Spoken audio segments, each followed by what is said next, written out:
A very good evening, everybody that's watching us from across the nations of the world. This is Red Friday. Welcome on board, everybody. Welcome on board from Uganda, from the United States of America, from Tokyo, Japan, from Boston, United States of America, from here in Sweden, across the globe, from Australia, wherever you're watching us from. We're welcoming you to the live broadcast of the Red Friday. It's a hot Red Friday this Friday, and you can see all the panelists are red hot, and waiting to deliver their remarks on the hot topics that have been coming in as the week has been running and as the movement has been going, as the revolution has been unfolding. So very, very, very warm welcome to every one of you.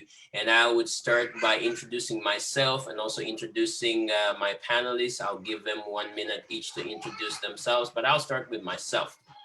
My name is Kingsley William, pastor of the Believers Love Nation Ministries in Kampala, Uganda, and also here in Sweden. I greet you all in the mighty name of the Lord and Savior Jesus Christ. For those of you who go to church, welcome to this program. It's for everyone. We're open to everybody. Thanks very much. And so in 1 minute, I would like to ask Comrade Anthony Nanyumba to introduce himself to the people. Thank you. Thank you, comrades. My name is Anthony Nanyumba, based from Tokyo, Japan, and I'm a coordinator for NOOP Chapter Japan. You are most welcome. Thank you. Thank you very much, Comrade Anthony. And then we will move on to Comrade Tina Brown from the USA. Welcome to the show. Thank you for having me. Yes, my name is Tina Brown, and I am the coordinator for Pennsylvania, USA. Thank you very much, Comrade Tina Brown. That's a comrade who is an American, but is a coordinator for NUP activities in Pennsylvania and USA. For those of you that have not been able to get it right on, I've repeated it. And then we'll move over to Comrade JK in Boston, USA. Please go ahead and introduce yourself. Yeah, thank you, Comrade Kingsley. This is JK from Boston, Massachusetts.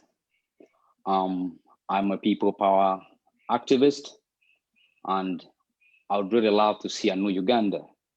So that's why we're here fighting for this. Thank you, all the viewers who are on, and we promise it's going to be a beautiful show tonight. Thank you.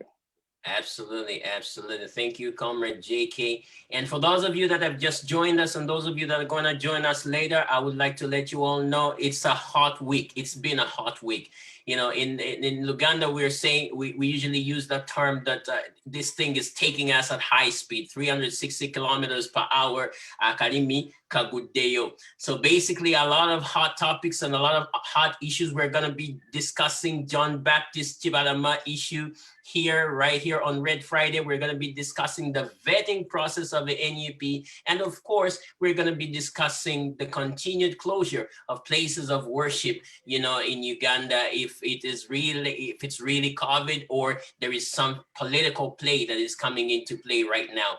You're going to be hearing from all your panelists, so stand by, don't touch your dial and don't move anywhere. Invite friends and please start sharing the video. Share this video as many times as you can. Share it with as many people as you can, so that we can all be in sync and we can all get together and in this board together. Absolutely. Thank you very much for the comments. Those of you that are commenting, Whitney from, I don't know, you can type where you're watching from and we will be glad, to see that, to let the viewers know that you were with us. Thanks very much once again. So I'll go straight to the issues. We're going to start up with the issue of election, the vetting process that's going on in the NUP party, and there has been vetting of different candidates in different positions, member of parliament, councillors, district chairman, and stuff like that.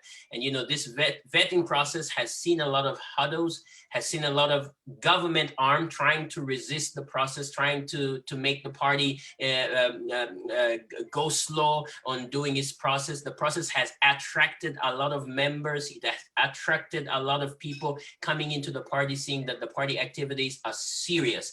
And the vetting process has also had the huddle of people who are already coming out to claim that even if we're not given the NUP card, we are gonna go ahead and campaign, and we're gonna go ahead and declare ourselves, the NUP party card holders for these elections. So I will start right there on the vetting process. And I would like to bring a question to the new member on the panel, Comrade Tina Brown from the USA. And what do you think when it comes to things of vetting who should hold the party card and who should be the party candidate? Of course, putting together your experience from the US, how it's done in the US, and the way it is being done by NUP, which is they sit the candidate down and give him a quiz of questions, and then the candidate tells the people what they're going to do, and then they try to put together all the other factors, the support on ground and stuff like that. What do you make of it when some people come out and say that even though I'm not given the party card, I'm going to continue and contest using these party colors and using this party symbol as the candidate, even though I'm not given the card? What do you make of such a situation, and what would be your reaction as a people power coordinator in Pennsylvania? I would totally agree that they should, if we want to keep our NUP, it should be our right to be able to keep our colors, our umbrella, the trademark. I think that it would be appropriate that people, who are people power supporters, are able to do so. Okay, and then going to the question of the fact that if they have not been given the card, if the party has said, okay, you are 3 candidates in the same position, and this is the candidate that we have given our party card, this is the candidate that has shown more credibility, he has shown more support on ground, and he will most likely win the election for the party. And the 2 that have not been given the card, what would be your advice to these people that have not been vetted by the party to be the standing candidates in that position because of reasons that one of their members has been deemed a little bit more credible for that position in this particular time? What should these other 2 members that have not taken the card, how should they react? How should they behave? What kind of spirit would you want to see? They should act appropriately when I didn't quite understand that question. Yeah, I'm gonna pass it around and I'm gonna explain it again. Yeah, those of you who are from Uganda, you know that the party cards are being given to the people who are gonna stand in the different positions. Now, if one candidate, for example, for the mayoral post, we have Jose Chameleon, we have Latif Sebagala, and we have Hajna Santege Sebagala. If that card is given to one person, what should the rest do? How should the rest react? How should these 2 who have not got the card to stand as them on the mayoral position do? I'll start with Comrade Anthony Nanyumba. What are your thoughts on what should be the reaction on these other 2 who have not been vetted by the party to hold the card for the party in this particular election? One, I would like to categorize it in the way that the NUP struggle is not a business, whereby that the one who come first or the one which will be given a tender will be the first, the one which will be given a tender will be the beneficial to get more profits. This is about a nation. The candidates who have stand for each position, one, they need to stand with integrity. At the same time, they need to put the nation first. Once you decide to put the nation first, it can solve everything because we all fall on the Uganda flag. Uganda flag is not just like a flyer whereby somebody can tear it and get another flyer. It was given to us during the independence colonial time when we got our independence. So we respect it. I would like to appeal to all the members. One, we have got the advantage. Advantage is like this. The NRM, they are the first one to vet. As they were the first one to vet, we have learned the circumstances which took place during the NRM. It became a chapter and a story all over the world. Now here we ask ourselves, members of the NUPs, we have been on the ground. We are the party the people put their belief and all their faith to liberate Uganda.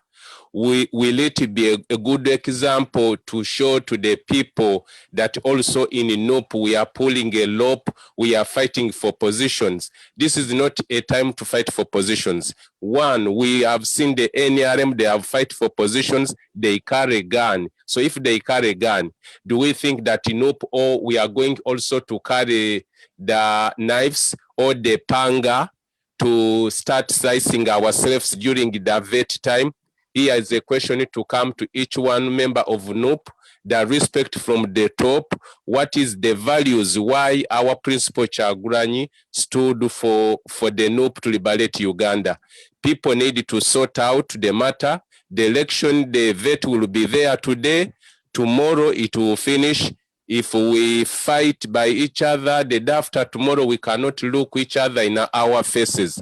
Let's set history. History comes once. Now let the NUP, those people who are willing to stand for NUP, we are not fighting for, we are not telling them that they should aim for position. Positions, you can go to parliament, you will be there for 5 years. After 5 years, then election, they will come again. If you did not perform well, they will drive you out of the parliament. So this is not a matter of aiming to go to parliament, but all the members, they have a value and they have a position from the grassroots. There are so many positions where they can feel. So the NUP member, this is one chance, this is one bullet, this is one way. Stand as one with the face of NUP, set example to show the NRM. Mind you, NRM, they have opened the eye, watching the NUP. If we get those circus and wrangles of fight, that will be an attempted suicide to destroy NUP's interest and the ideology and all the effort what people power and the NUP people, the power you have put in for the past 2 years, it will be just like dropping a drop of milk into the ocean. So I appeal to all members, let's stand as one to set history in the 21st century. That NUP member, they have been hearing us before they wanted to tarnish our image that the NUP, they are Bayayes, they are the Bavumis, they are the fighters, but we have managed to overcome it. Now, Dictator Museveni, with his team, they are watching, they have one bullet to undermine NUP. So if the candidates try to fight each other, it will mean that NRM's story of fight, the one they fought a few weeks ago, once NUP start to fight now, is the NUP's image will be the one in the air. The NUP's image will move all over the world because the whole world is watching, the donors, and all the stakeholders in other parts of the world. It's not a subject of only the people in Uganda. Now they have seen NRM with the holes. Dear comrades and dear members of NUP, stand as one, set example, create history for the 21st century. Thank you very much. Thank you very much, Comrade Anthony Nanyumba. And to put it in brief, he's trying to say there shouldn't be the same fights as have been happening in the NRM. And actually our narrative, from what he was trying to say, I could only pick one point, that if you have not been given to take the party card or to be the member that has been vetted by the party, you should respect whoever the party has found eligible to hold their card. And we should work together with them. And we should even help show the spirit of togetherness and unity by working with them and helping in their campaign to become the eventual winners of that position and seat.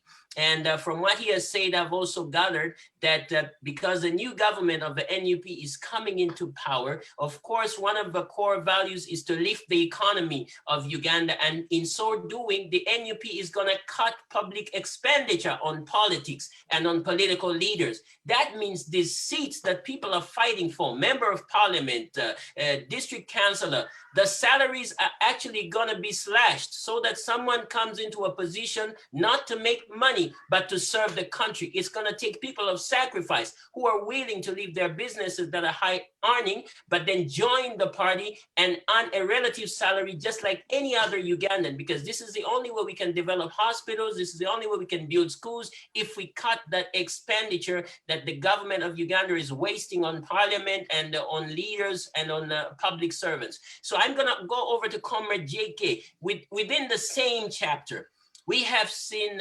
people, some candidates who claim to belong to the NUP, and they have set up their own political command centers, and they have already started to announce themselves as the member of parliament or the person that has the NUP card for member of parliament. They have started to announce themselves as mayor, as in all other positions.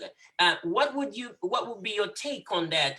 How do you think these people should behave? Should they continue to do that, or should they wait for the few days that the party is having to really declare who has their card and who is going to be standing in which position? I mean, what's your take on that? What do you think should be done by these members? Yeah, thank you, Comrade Kingsley.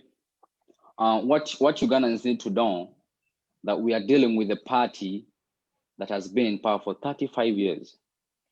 They have the capacity to infiltrate the political party of NUP. Whoever you see out there who does not respect the values and the core fundamental principles of people power, that means they do not belong to people power. Because the first core value of people power is constitutionalism and rule of law. So if the president comes out and speaks about the process, how it's going to be managed, how we're going to be voting, and if for you think otherwise, then you do not belong to the people power. You're seeking for your own things, because the dictator has the power and he has the money to infiltrate the party. Not that everyone who is putting on a red beret and who is putting on a red t-shirt for people power, that he's there for the people. He's there for the liberation. Most of these people are here because they want to spy on the camp of NUP.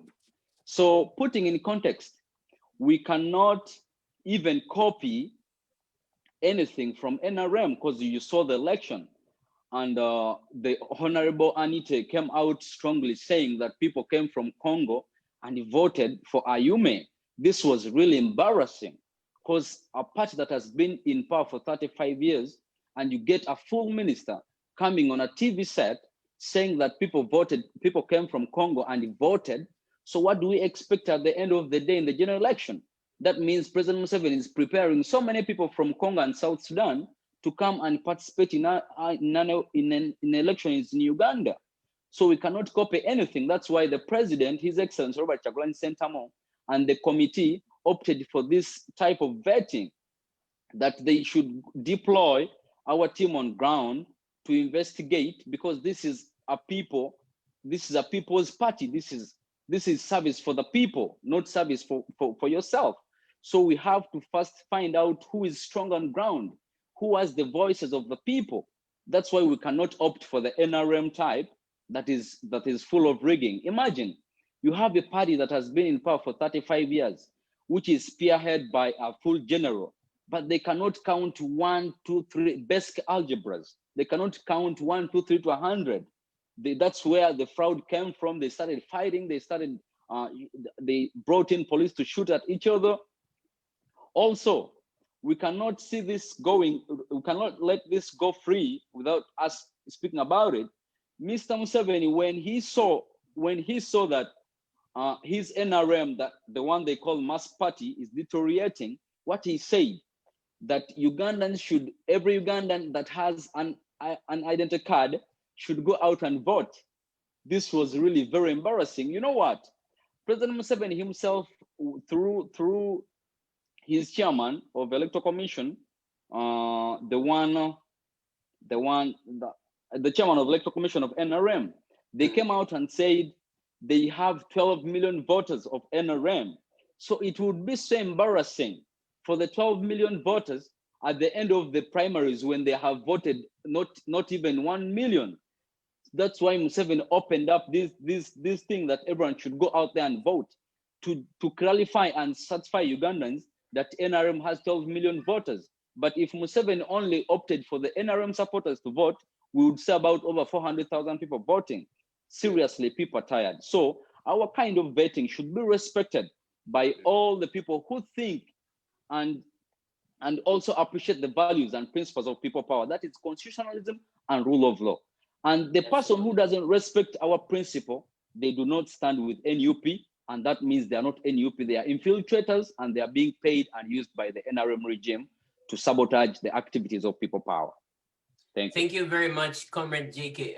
Now, on this one, I need from you a yes or a no. Are you trying to say that anybody who is holding conferences, holding press conferences in the same time that the party president is trying to hold a press conference to release important information, and somebody is busy in their own political command center also pushing their own agenda or pushing an agenda purported to be party agenda in the same time?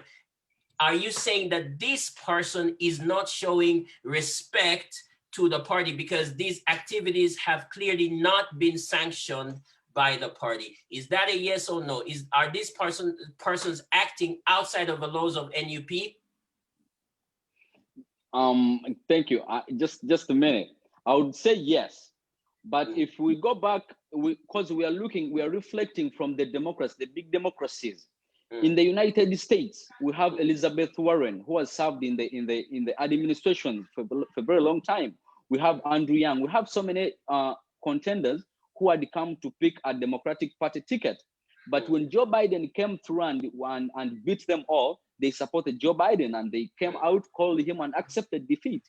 So we need to see this kind of change that is also realizable in our own country. We can create this as people power, as NUP. We can serve as an example that as those big democracies we appreciate, we can copy them, and then we see that people who have been dropped in the voting supporting the person who has been given the flag bearership of the NUP. Thank you.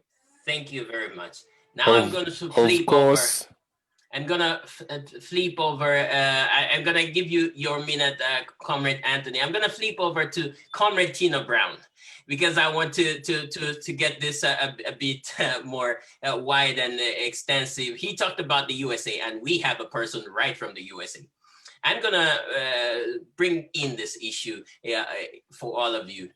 President Museveni has continued to close down churches, places of worship, and mosques and all places of worship under the guise that COVID is still so strong in Uganda, and we need to, the death toll has been purported to be rising by the Ministry of Health. The cases have been purported to be increasing. And we have seen, of course, clearly in his own party, the SOPs are not followed and stuff like that. But within that same question, of course, he continues to close down places of worship and stuff like that. But in that same question, this is a president who claims to be a Christian.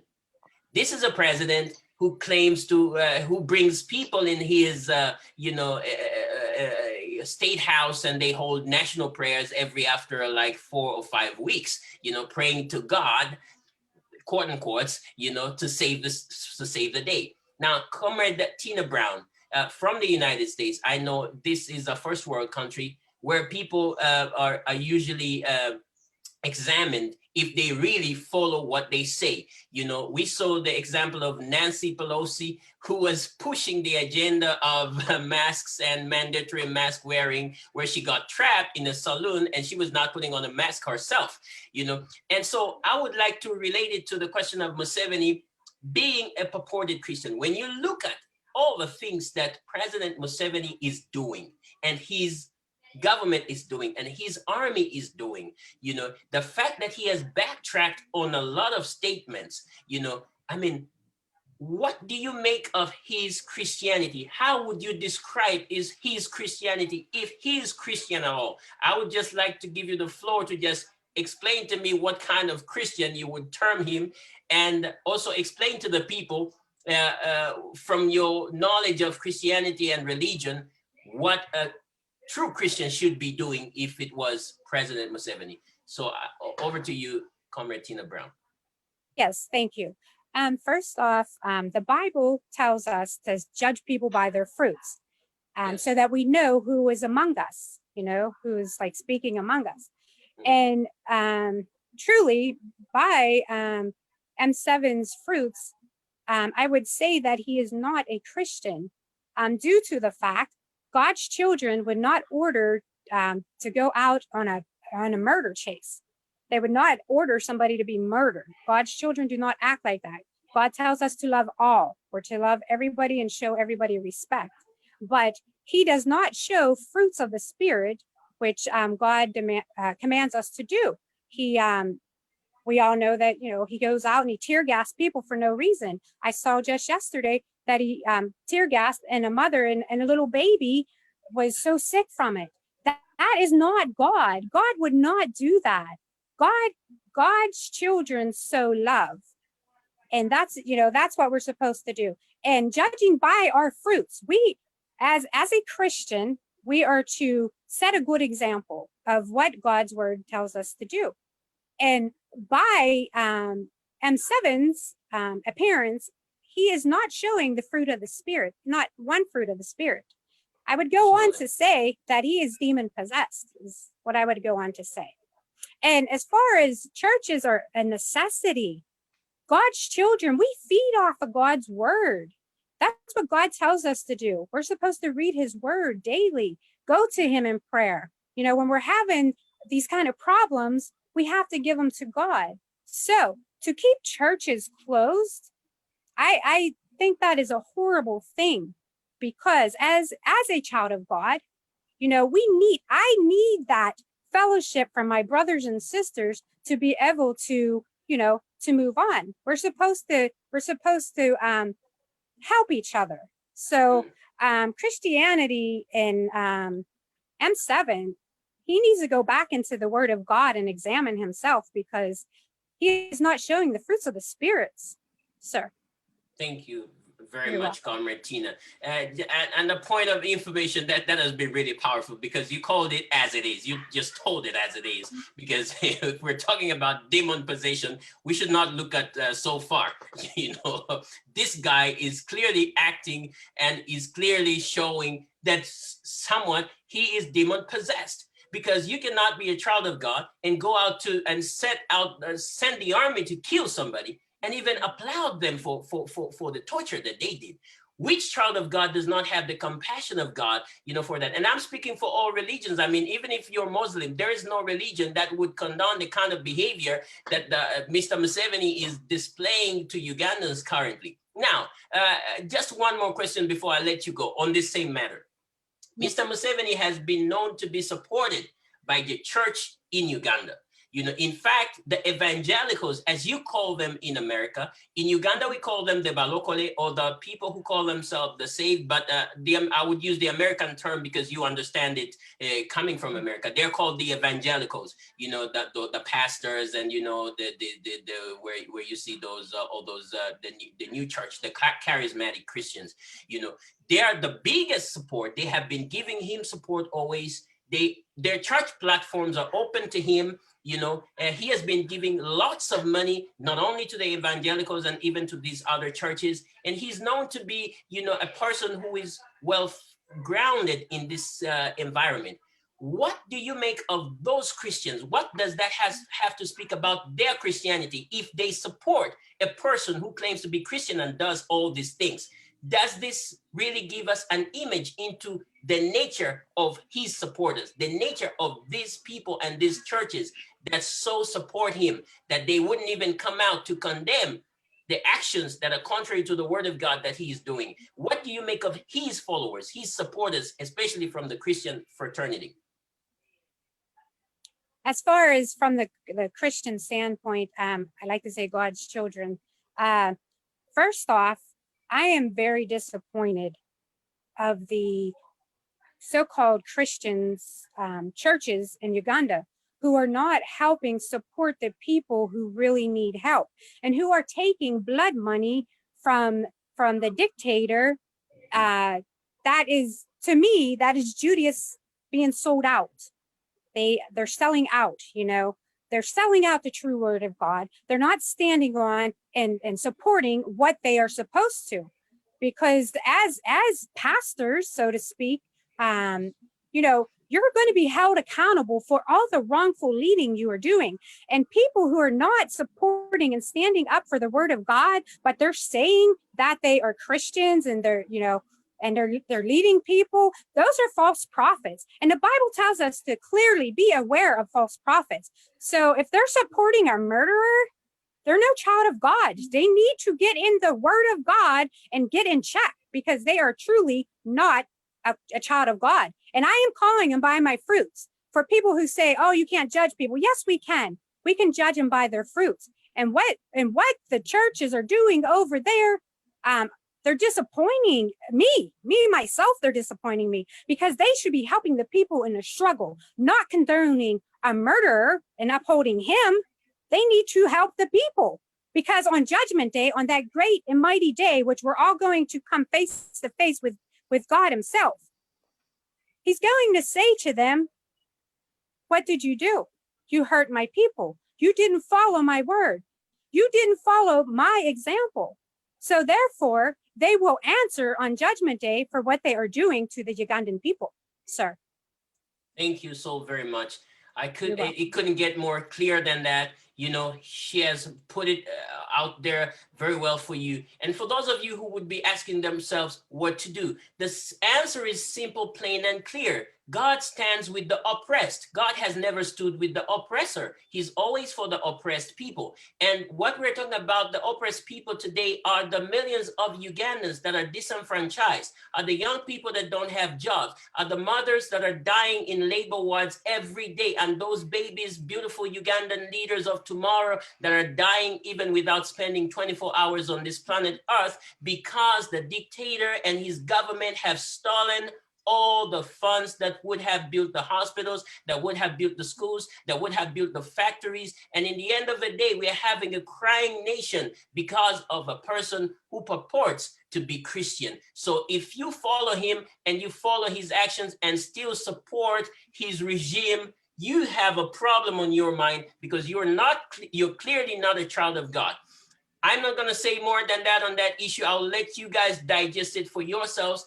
I'm going to move forward to Comrade Anthony Nanyumba and bring the hot topic in place. Now, we have heard that Mr. John Baptist Chibalama came out and handed over and transferred the party, you know, his party, NURP, to the leadership of Honorable Robert Chagulanyi Sentamu. We've had the videos. I'm sorry I don't have the opportunity to play for you those videos, but if I had, I would have, you know, and you have heard him, all of yourselves, real time, saying we have transferred the party leadership and activities to a younger generation, which is able to build the party even more than we could ever do, and bring more Ugandans together so that in the end they achieve the so much desired change. Now, after a few months, it's been a few months. Remember, put in mind, he has always come out and say, they're coming after me. They're looking for me. The government wants to imprison me. The government wants to arrest me. The government wants to do this. You know, they're coming after me. He has said that countless times. Now,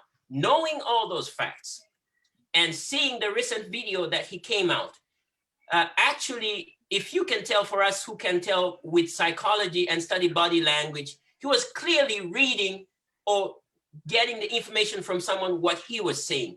He was totally uncomfortable speaking what he was speaking. It was not coming from his heart. It was coming from somebody. It looked like a gunpoint kind of situation. You know, he was in an undisclosed location with an undisclosed people interviewing him. And he claimed that the party has been sold to him, you know, for a promise of $5 million US. You know, and we can all see this, I'll call it as it is, this government gimmicks of trying to deceive Ugandans into yet another, you know, attention diversionary activity, you know, well knowing that the party was handed over in goodwill, you know, and all the steps of the law were followed. So there are two narratives here.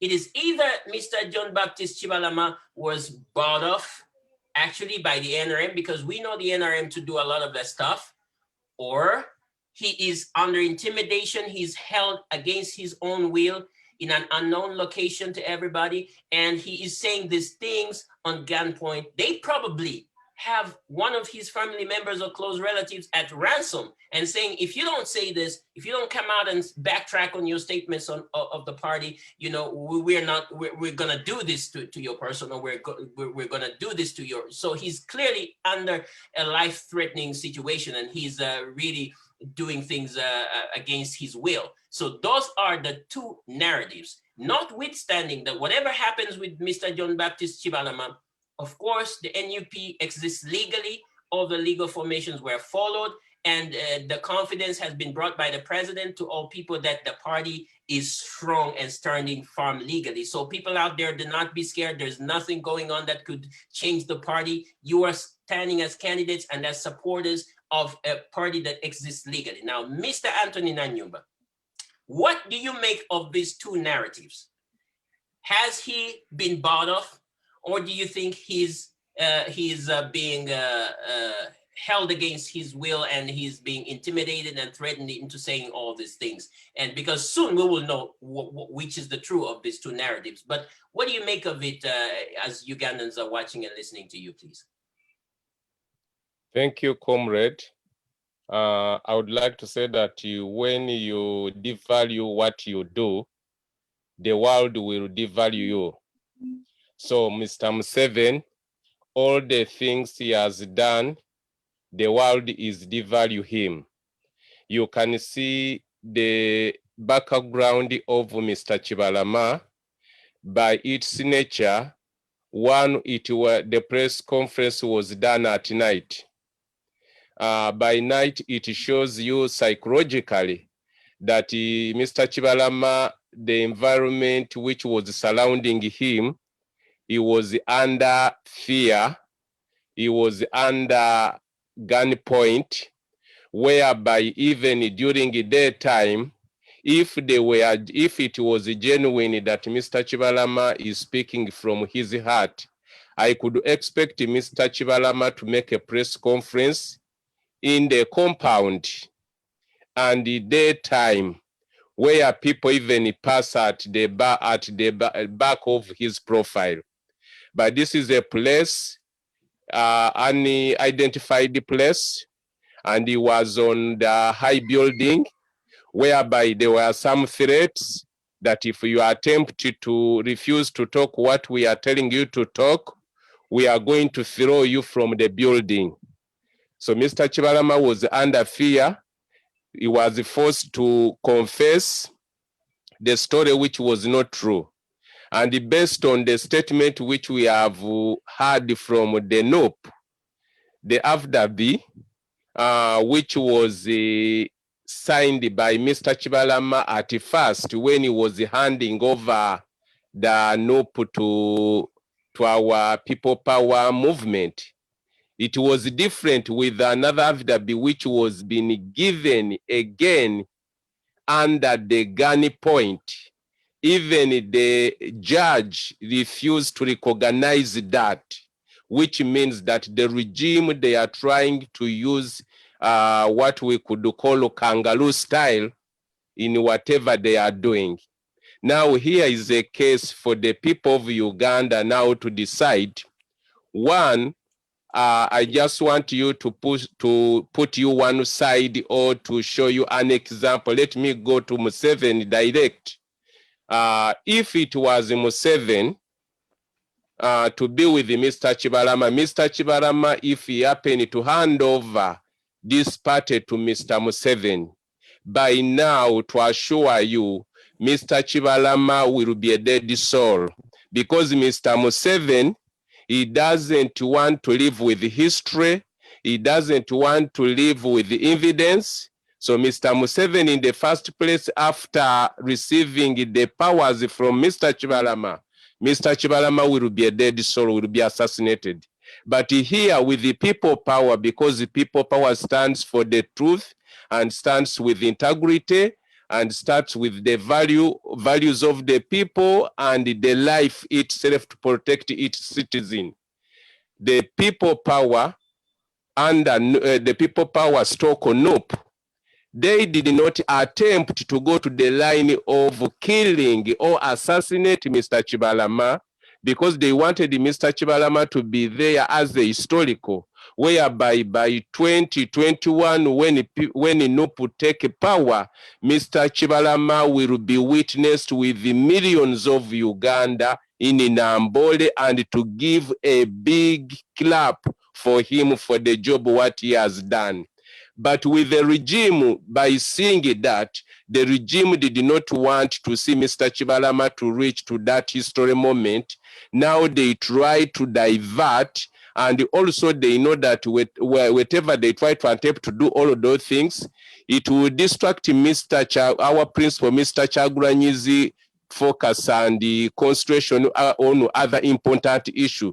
Because the regime, they have lost everything. You can see, imagine yourself when we look about the subject of Mr. Chibalama.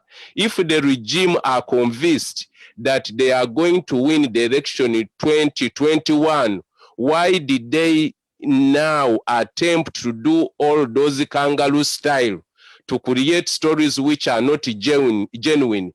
Those are signs of dying horse.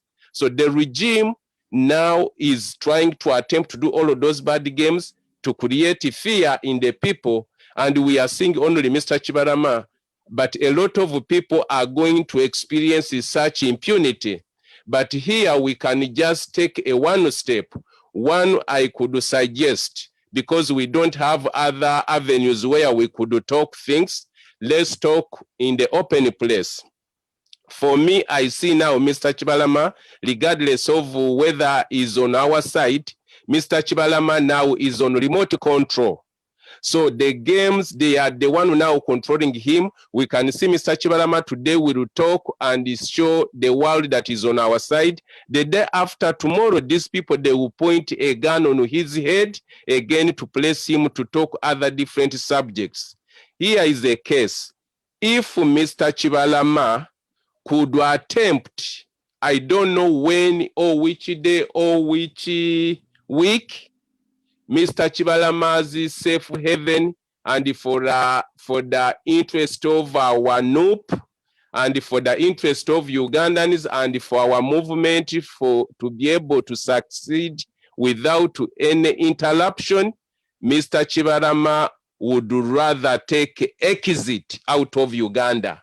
Because when Mr. Chibalama take exit to go out of Uganda, the regime will no longer have a hand. The remote will be a remote without battery.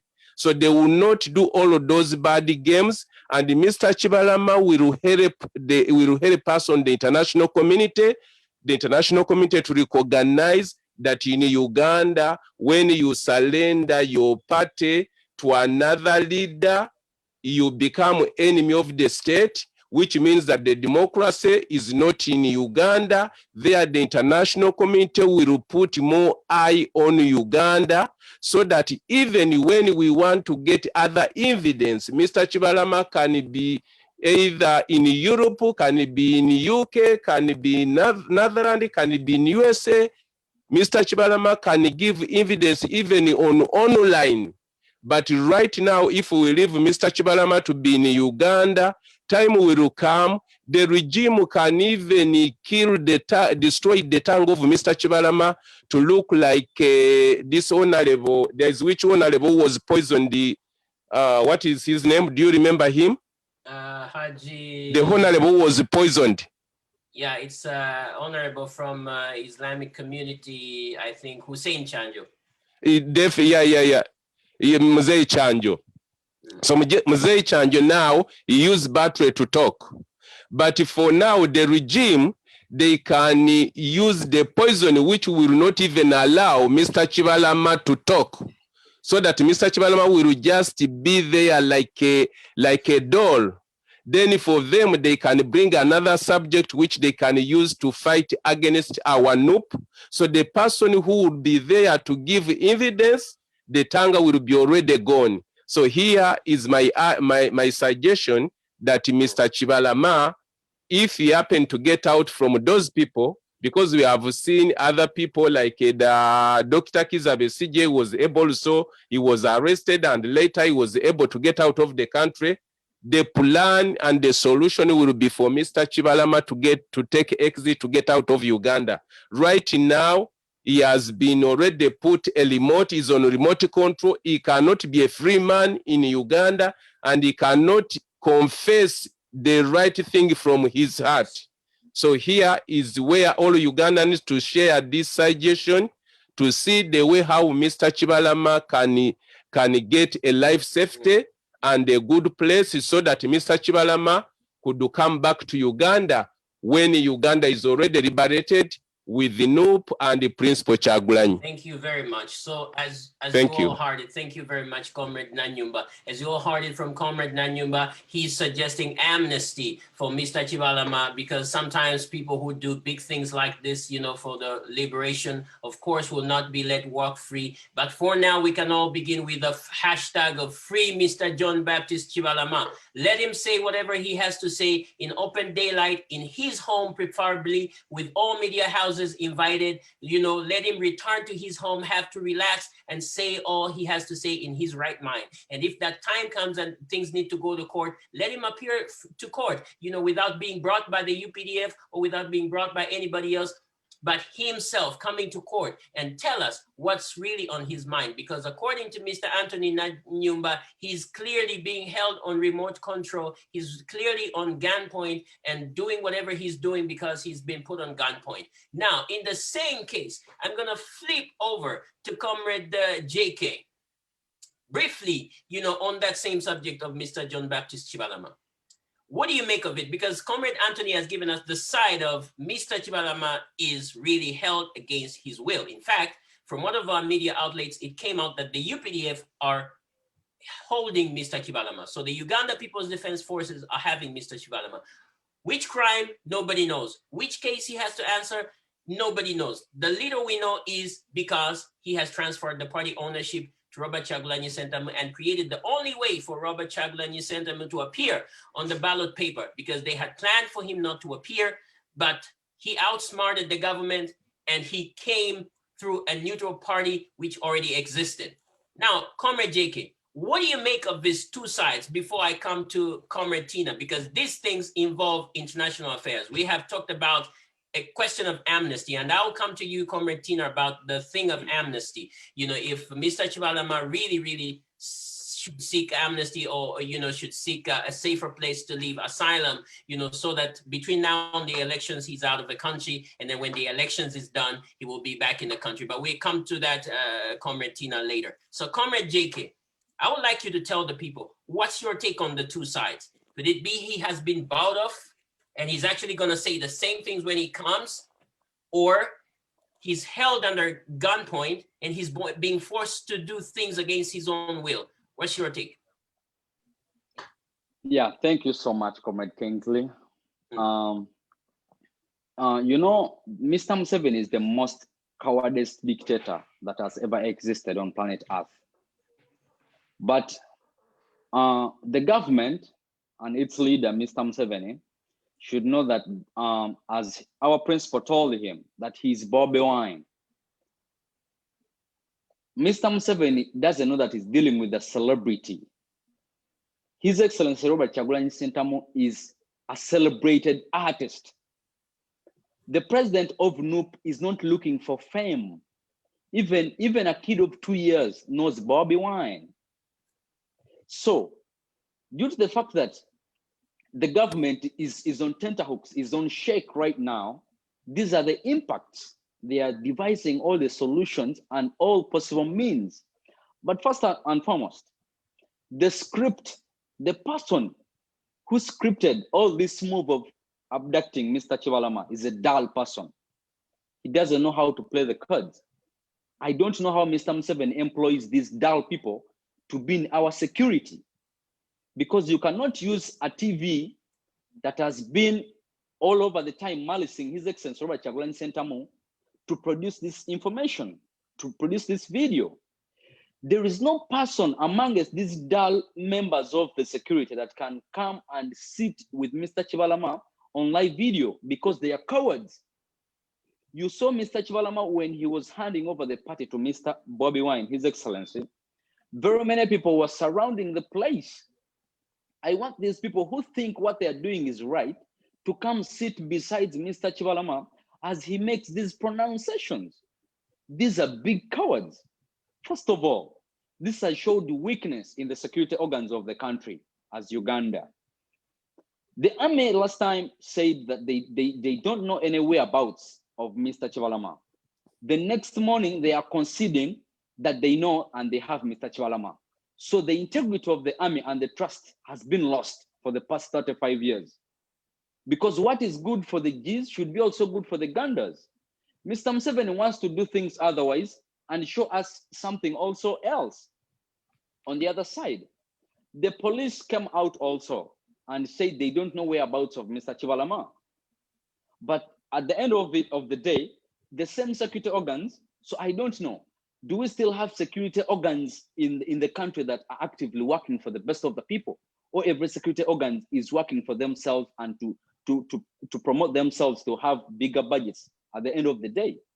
Let me remind Mr. Museveni one thing. It is not only the election that takes dictators. It is not only the election that takes dictators. Even though he sabotages people power, even though he stops the activities of people power, his time is due. Umar el-Bashir won the election by 95%. But the people of Sudan, Khartoum, stood up one day and took him off power. That wasn't election. People did not wait for elections. So Mr. Museveni should know that it's not only the election that takes off dictators. They should know that at any time Ugandans can rise and chase him out of the seat. This is between the oppressed and those who are oppressing the Ugandans. So absolutely, even though you sabotage the activities of people power, this is the right time for Museveni. He has two options. He can risk organizing the election in 2021 and he will seek asylum somewhere else, or he can quit with the respect, because we've seen it happen. President Moi in Kenya, after 24 years of a military dictatorship, he said, no, I'm signing a memorandum that I should be left in my country to enjoy. I'm not, you leave my riches, I'll be here. But Mr. Museveni, because he's a very proud person, he knows that he's the only standing general, he's the commander-in-chief. He doesn't know that the people of Uganda have the power over everything. That's why we simple Ugandans, every day they make stupid moves, they come back and explain to us their lies, then come back again, disorganize and destroy their lies again. Do you know why the police comes every day and explains to Ugandans the atrocities they are doing? We do not ask the police and the security organs any report, but they know that we are the bosses. Even Museveni, deep inside his heart, even though he said that he's not our servant, he knows deep inside his heart that we are the bosses, that is our servant. Absolutely. So, my humble appeal to the regime that they should act smarter than this thing that happened to Chibalama. We know very well that even around the same time that the video was being recorded, there were many gunmen around him. First of all, his home was surrounded by the military. So should we say that it's the military of Kenya that came and surrounded the home of Mr. Chibalama? No, this is the military of the Republic of Uganda. And we expected answers. Then after a while, they come back again to concede that they have the man. So this is showing panic. This is showing a destroyed regime and very disorganized people in government. Anytime we are ready and the principal is ready to take on leadership from Mr. Museveni, either by ballot, plan B. Thank you. Or by numb. Okay, that was very interesting, you know. And I'm sure every Ugandan is up on here, you know, they're all ears and hearing all these comments from fellow Ugandans. You know, now I would like to turn to another fellow Ugandan at heart, Miss Tina Brown, about the same issue. Now, we know that whatever Mr. Museveni is doing, buying off opponents, putting people on gunpoint, making them change their mind or backtrack on their words and stuff like that. These are things that he has not started to do yesterday. He has been doing them all over, especially when it's come to a time when he's being so strongly challenged by the people of Uganda, not by opposition candidates in particular, but by the people of Uganda, because it's the people of Uganda who are ultimately saying that we are tired of a 35-year-old dictatorship, that we are young people, we are a young generation, and we cannot let our future be determined by an 85 or 80-year-old person. He cannot tell us that he's gonna build anything. You don't build things at 80. You don't build things at 85. That is called departing age. You're leaving. So as we're exiting that point, I would like to ask lastly from Miss Tina Brown. We know that all the money he uses, all the money Museveni uses is American taxpayer dollars. And I would like to come to you, Miss Tina, for you to help us comment on that issue. Comment with respect to Ugandans who should know that you Americans are paying your taxes in order to support the Ugandan government, which claims that it needs a lot of support because it can't run itself. It's not collecting enough taxes from Ugandans. It's not collecting enough revenue. And on the side of the Americans, I would also like you to speak with respect to the Americans who are actually picking up these taxpayer dollars and sending them to Uganda. What would you like to say as an American taxpayer to whatever Ugandan government is using with the taxes that the American taxpayer is paying? Thank you. Yes, thank you. First off, I wanted to say the American government is supporting somebody who is supporting killing and stuff like that. America sends each Ugandan household $20 every 2 weeks to take care of their needs.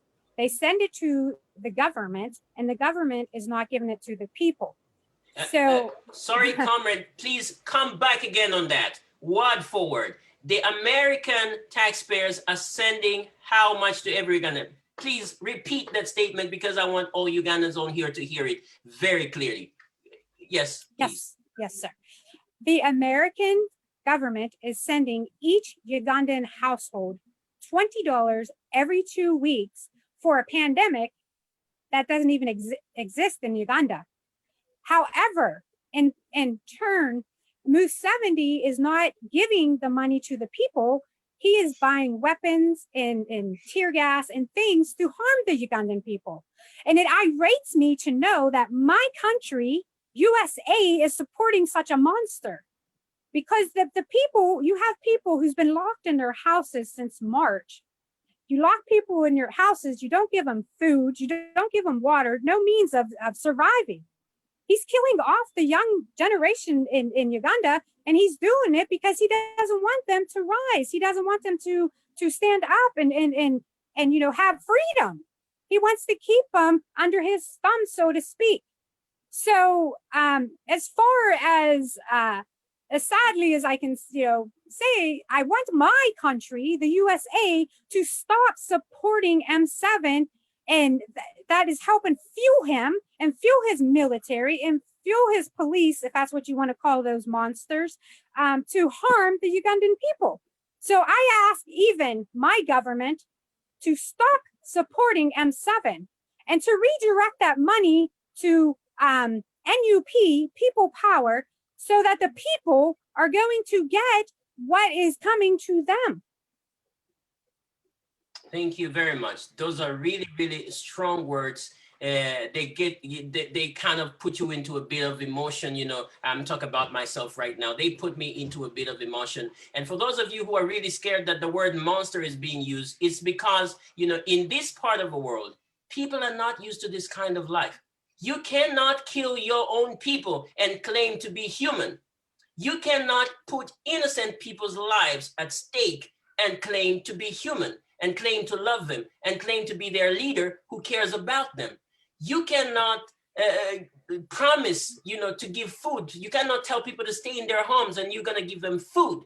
And you clearly don't provide it, and expect people to just die if they don't have food to eat, but you have received the money for each and every household in Uganda, because these loans and grants that are being granted, as statistics is first being made, and all the families in Uganda are put in that statistic, and then this money is released for each family. Even the American envoy had to come out and speak when America gave, I think it was about 26 million or something US dollars, and he said, we have given the Ugandan government money that every family should receive at least 90,000 a month, to add on their, costs and expenses during this pandemic. How many families can come and say, I received 10,000 of that money? No family, clearly, and so this is a clear injustice. This is why this lady has been using those strong words, because in this part of the world, they just don't understand what kind of human being is this. What kind of human beings uses people as security, to get a lot of money and then not even share 1/4 of it with them. And he claims to be their leader. So that's the reason as to why everybody is coming out strongly on this issue. Now, as we are winding down, because we've had from all our comrades, I'm going to give just a minute or two of winding down, of looking into the forward direction, looking into the way forward. I'm glad Comrade Tina has already looked into the way forward, that it would be petitioning the government of the United States to stop supporting a dictatorship, to give the money, to channel the money to different organizations like NUP, which would make sure that they're accountable and this money gets to the people it needs to reach. We know that some steps have been taken in that direction, and they have tried to use NGOs rather than donate to the government directly, and we know that some steps really can be taken more into that direction. So Comrade Nanyumba, of all the things that we have spoken, I want you to wind up with your last word to Ugandans, in the face of all this, in the face of all the intimidation, in the face of all the buying off, in the face of limiting the activities of opposition politicians, in the face of injustice, in the face of closed schools and closed places of worship, when it's totally clear that COVID is not a big deal in Uganda. What would you like to say, to Ugandans as your closing remarks? Strictly 2 minutes, comrade. Thank you very much. Thank you, comrade. I would like to appeal to all Ugandans. This is a way of Ugandans, they should act like an animal. Animal, a lion can stand in the junction of the forest. A lot of animal would be passing there in a big number running. Yes, please. But the lion always focus. A lion cannot attempt to capture 5 animals, but only he target 1 animal among the 15 animals. Now, Ugandans, it's your time to capture your animal. Animal is to claim and capture your right. Your rights have been taken by Mr. Museveni. As I have heard from Comrade Tina, you can see it's very shameful. If I'm not mistaken, maybe during COVID, you may find that it's only Uganda as a country which could not get money for COVID. If I'm not mistaken, because I have been discussing with other people from other parts of the world. Yes. They have been telling me their government managed to give funds, however small it is, to their people. But in Uganda, as you have heard from Comrade Tina, that USA government give $20 per week per each family. But in Uganda, Mr. Museveni used that money for buying tear gas and even for giving goons to go to street and beat people to death. Now here is a question to Ugandans, that when you were a poor man, how will you think that one day you will get out from the poverty and you become a rich man? You need to work in order to get a rich person.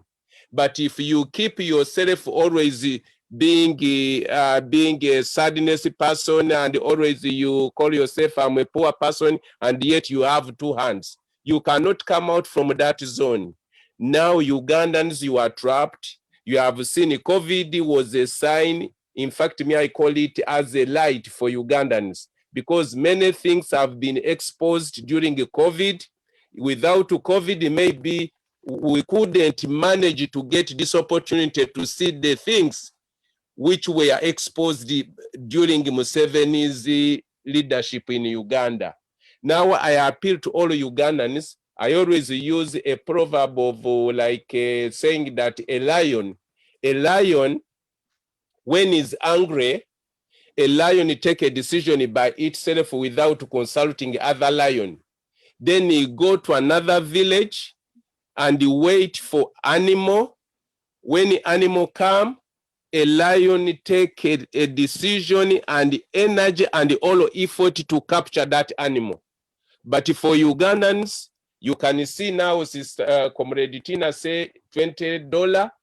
It was given to you, you did not receive it, but you keep on silent like a sheep. So Ugandans, how long are you going to be sheep? Because you want to be a sheep for a lifetime, or you want to be a lion for one day. One day when you stand for truth, you can liberate yourself.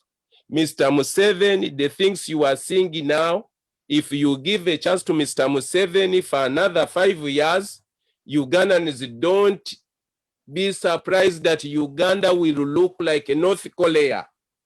Media will be banned from Uganda. In North Korea, media is not there. Internet and all the things you see that now we have access on it. When Museveni come to power again to 2021, when you sleep and you give a chance and you say it's less concerned about us, Ugandans, you are going to be like a North Korea. So this is your time to liberate Uganda, to save the generations and the generation in Uganda to be free. Risk like a lion, a lion risk one day and liberate itself from hunger. Don't be like a sheep to say in Uganda what they say, the man is kafuge. Uganda, where is heading, is a grave.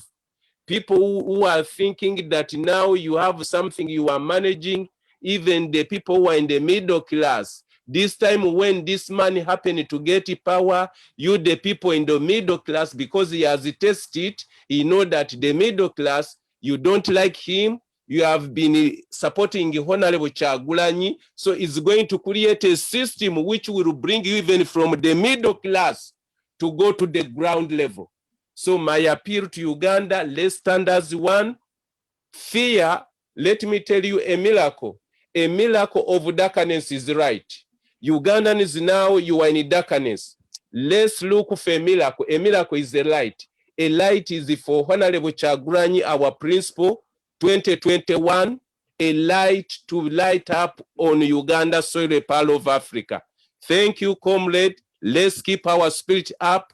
Fear is enemy of progress, and fear is a destruction. Let's stand as one. We are going to liberate our country. You can see the signs of the dictator. The dictator fear the stronger people and the bold people.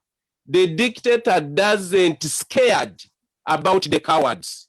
That's why you see that he has been capturing the so-called full figure and the so-called CPAPA. You can see all the CPAPA, the way they are misbehaving.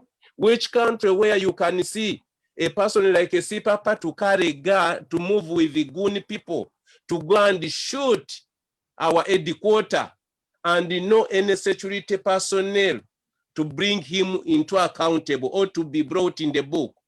My fellow Ugandans, Uganda is heading to Somalia. If you can see CPAPA go to Kamocha with the goons and started to shoot bullets towards our premises, and no one to touch him, and the security keep on covering him and protect him. So what do you expect? Do you want to have 100 CPAPs? It's your time, it's your responsibility to stand to eliminate the goons like a CPAPA. Uganda should not return to Somalia. This is our country. We were born there and we are going to be buried there. We are not going to be buried in Somalia. Thank you, comrades. Let's keep our spirit up.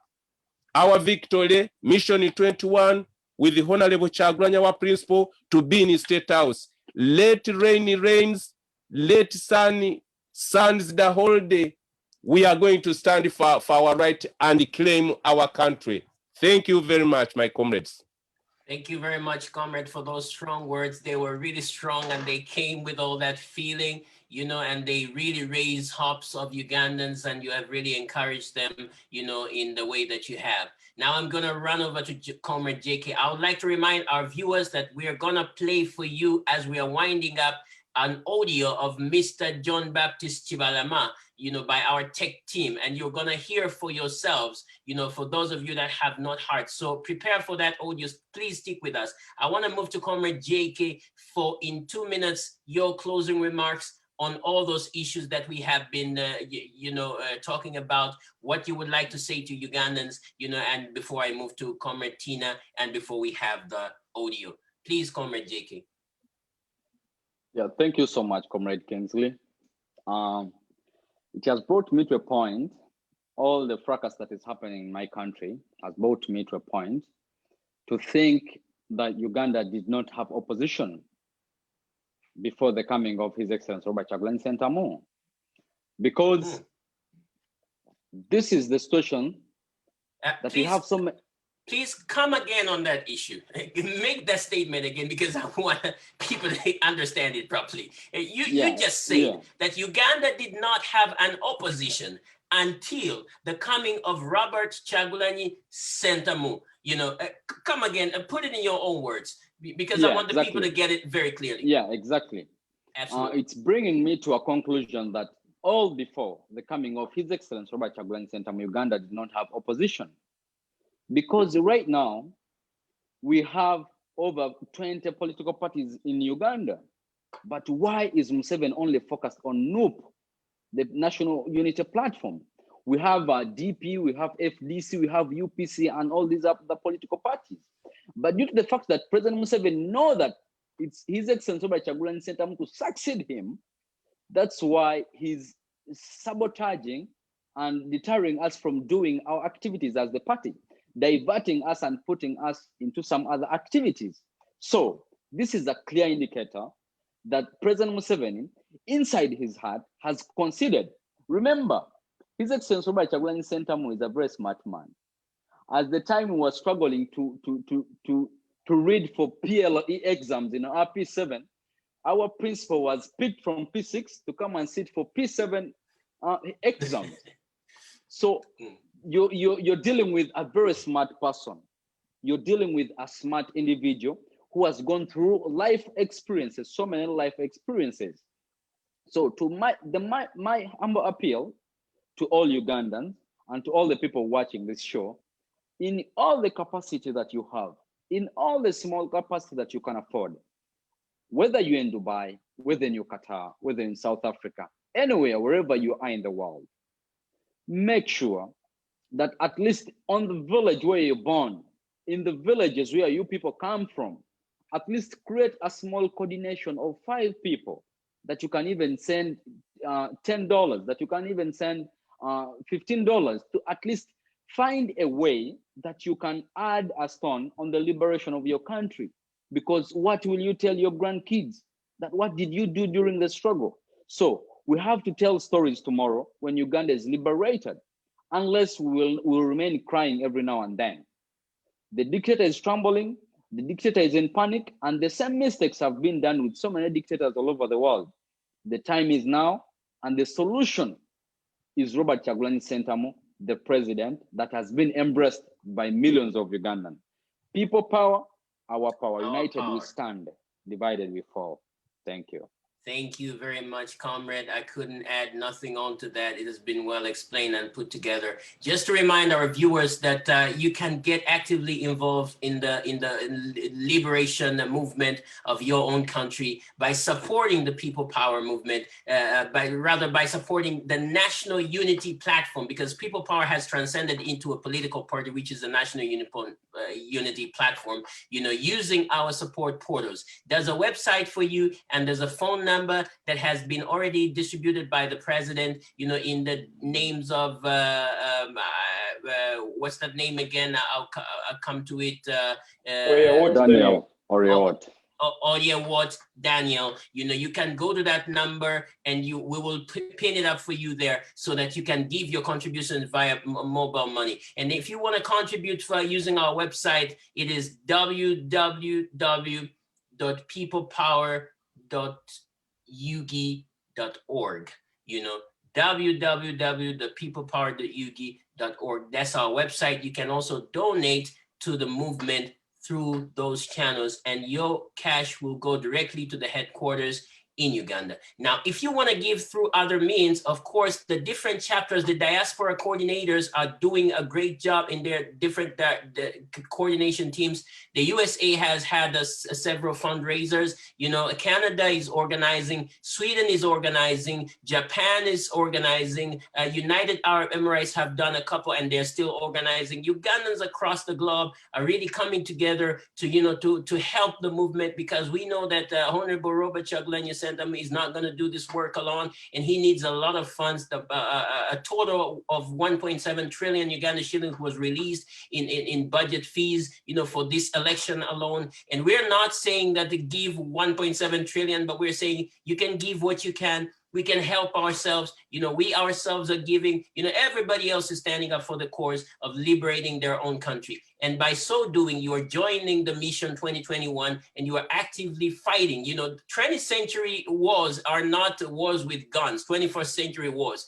They are ones where we get actively involved by spreading word of mouth, by helping with our little contributions, so that in the end, Ugandans will be victorious. And Museveni, I can tell you that as a pastor, I've prophesied this way time and again, and I've said, come 2021, we're going to have a new president of the Republic of Uganda. Don't worry about that. Be confident. I'm moving to Comrade Tina to make her concluding remarks before we play for you that famous audio, from John Baptist Chibalama, so that you hear from the man himself, of whom he's become the subject of the mother. Comrade Tina, after all that we have said, what would be your appeal? I'm going to ask you to appeal or to make your closing remarks in reference to two groups of people as before. To the Ugandans, what would you say as an American?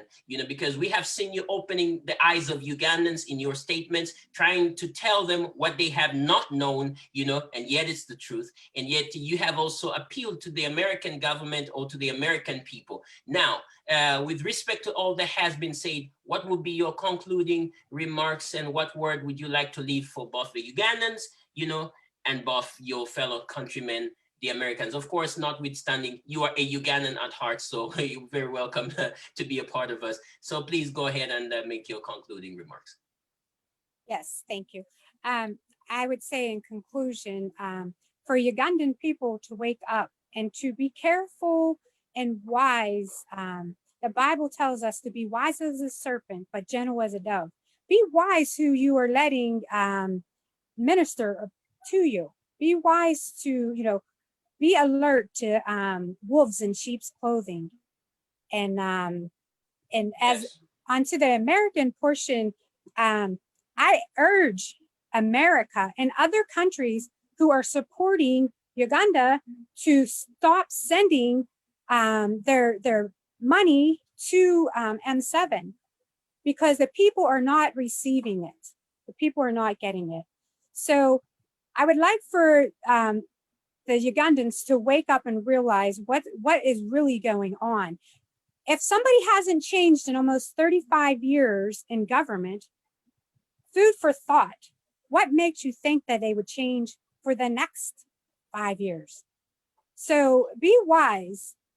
And also, as per our fellow brother who's being held hostage, my prayers are with him and with his family. And I do believe with all my heart that he is saying things because he is forcibly being made to say them. So please, comrades, fellow brothers and sisters, please keep that family in prayers. Thank you. Thank you so very much. At this point, I'll just give you my last words. You've heard from all the comrades, and I would like to say thank you very much, comrades, for an excellent presentation. We're still on here. Don't touch your dial. My closing remarks would be especially to the Christian community and to the Islamic community and to all people of faith in Uganda. We have clearly seen that the values for which faith stands for are not the values that the government in power has been displaying over the past 35 years up to date. And we can clearly see that there's a breach, of rules, as far as the word of God is concerned in all our different faiths and what we believe. And I would like to say to you, do not be afraid, because you religious leaders, you people are held in high respect by the population. If you stay silent while Ugandans are being murdered, while young people, young men and women are being incarcerated just for putting on a red beret, if you stay silent and all you care about is to stand on your pulpits and ask for tithes and offerings and whatever money that you are collecting, you are displaying the worst kind of spirit any person would have. And you are placing a big doubt on your ministries and on your work for the Lord, because the Lord God wants above all things that his people will be well, that the oppressed people are helped. The Lord God does not want whatever is taking place in Uganda. So we just appealing to the religious leaders to not fear. That Bible, that Quran that you're reading tells you to stand for the truth no matter what. I'm a Christian, I'll give reference to the Bible. The Apostle Peter said, is it right for us to fear men instead of fear God? The same Bible say, do not fear, men because they only have, rather do not fear the devil because he only has power over the body, but he has no power over your soul. Rather fear God, who has power both over your body to destroy it in hell and also to destroy your soul in hell. So please let us come out as people who fear God and stand for the truth and not stay silent while people are experiencing all forms of injustice.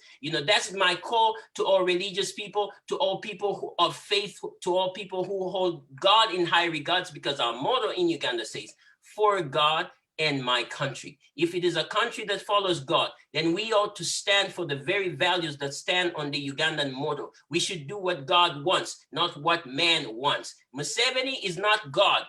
Robert Kyagulanyi Ssentamu has said that countless times. Museveni is not God. We should not fear him. He did not create Uganda. He came to Uganda and he will leave Uganda going forward. So it is our duty to stand as men and women of God, to stand as citizens of the Republic of Uganda and face him and tell him the truth, that you are not leading the people in the direction that the God you claim to serve would have wanted you to lead them. And it is high time for you to step down and stop all the atrocities that you are committing to the people of Uganda.